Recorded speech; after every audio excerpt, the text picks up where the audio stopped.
We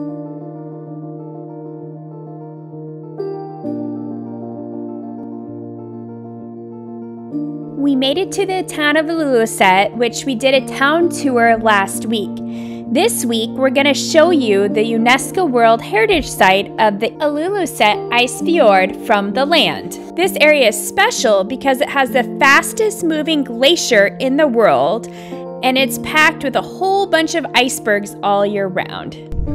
I'm Ashlyn. And I'm Zach. And we're traveling A to Z. This week we're in Greenland. This building is on the border of the UNESCO Ilulissat Icefjord. This is called the Icefjord Center. The Icefjord Center was opened July of 2021, and it was designed by a Danish architect. It was actually a competition and he won.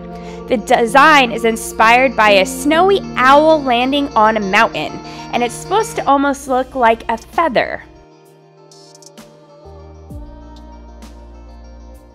So we're going in this ice museum. It's kind of crazy. You have a room full of shoes.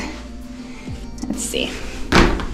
You take your shoes off. They have like a little place to put your bag. Very futuristic. We're gonna go check out this museum.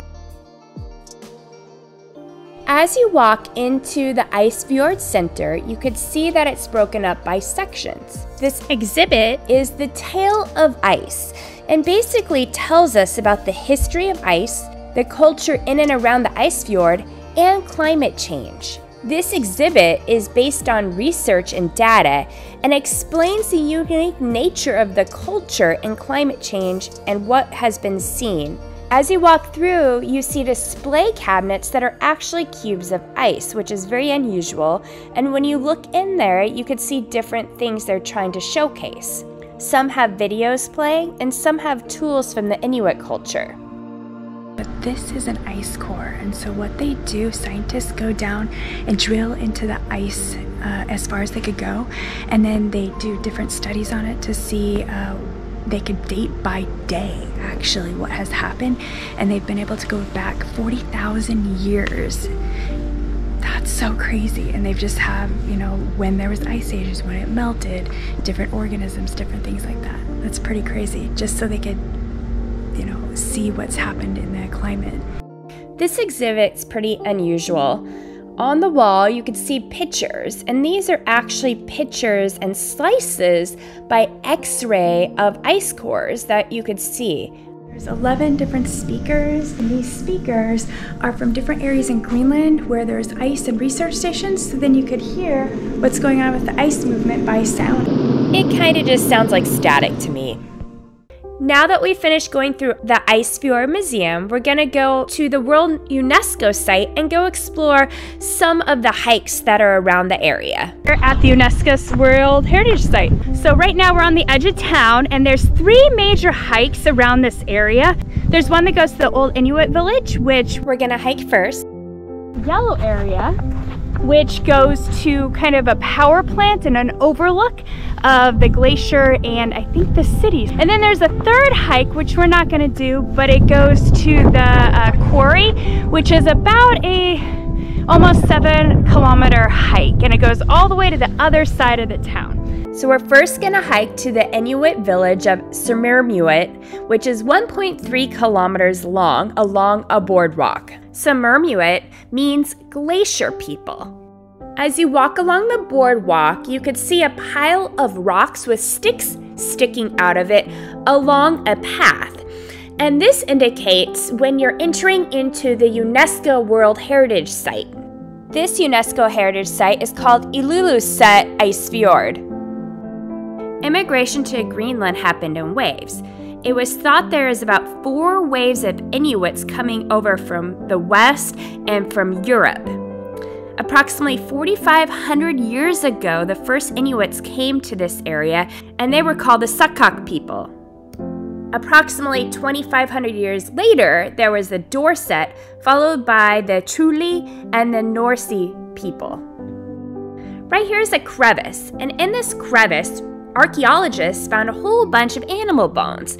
There are whale bones, seal bones, reindeer bones, and because of this, They were able to find out that people lived here, and they were able to date when people came to this area based on the animal bones. There's still some remnants of where they used to live. There was about 40 houses at one point on this space, but a lot of them are underwater due to the melting glacier. As you get towards the end, there's a little tiny hill, and on this hill there's stones. This is the only spot where you could see remnants where the people used to live.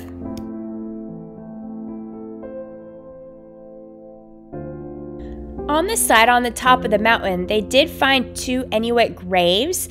They'd make the graves by having the bones and then piling up rocks on top of it. Because of the permafrost, you can't bury them.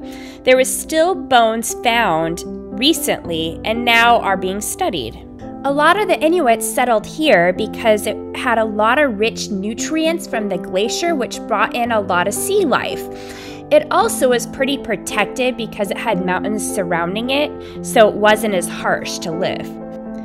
Eventually, the Danish came to the area and they moved all the Inuit people to the big cities to try to grow the cities. So we're gonna head up here. We're now hiking the Yellow Path, and it is 2.7 kilometers from one side to the other. First, you hike up the hill, and then you'll come to a cemetery, and you go around the cemetery.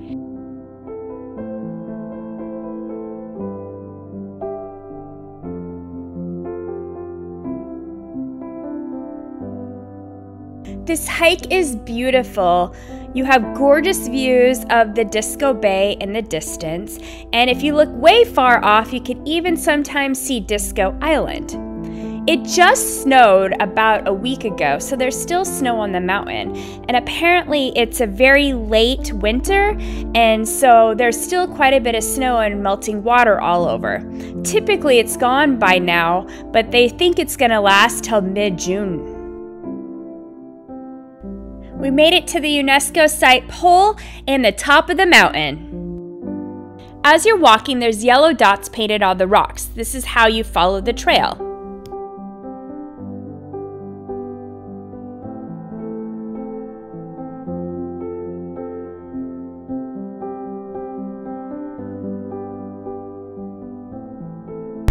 It's hard to believe that those are just icebergs out in the water. They're so big they look like glaciers, but they're not.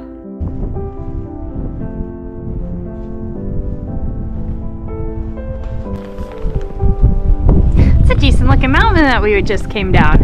Yeah. Didn't seem that tall.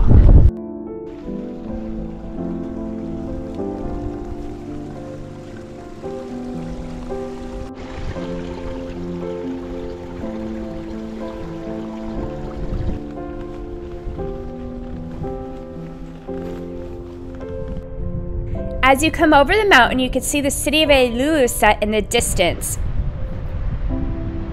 The start of the hike from this side is stairs. So that's how you get to the hike, and then you follow the yellow dots from there.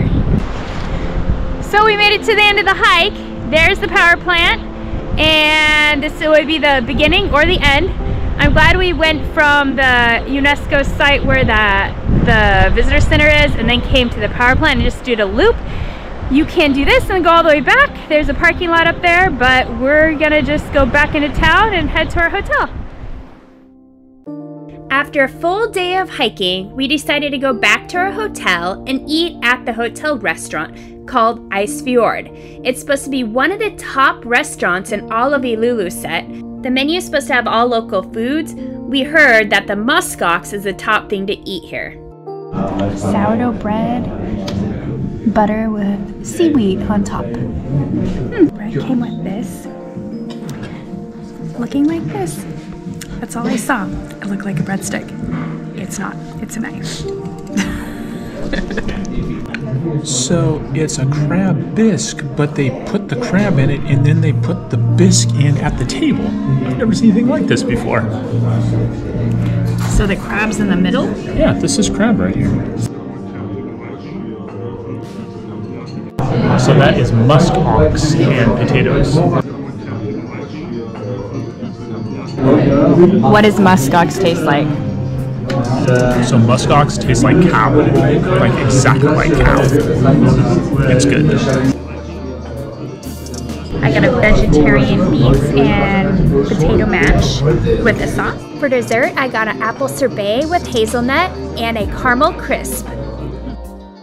Join us next week as we go explore the Ilulissat Icefjord in DisKo Bay. If you enjoyed our videos, please subscribe below to follow more of our adventures.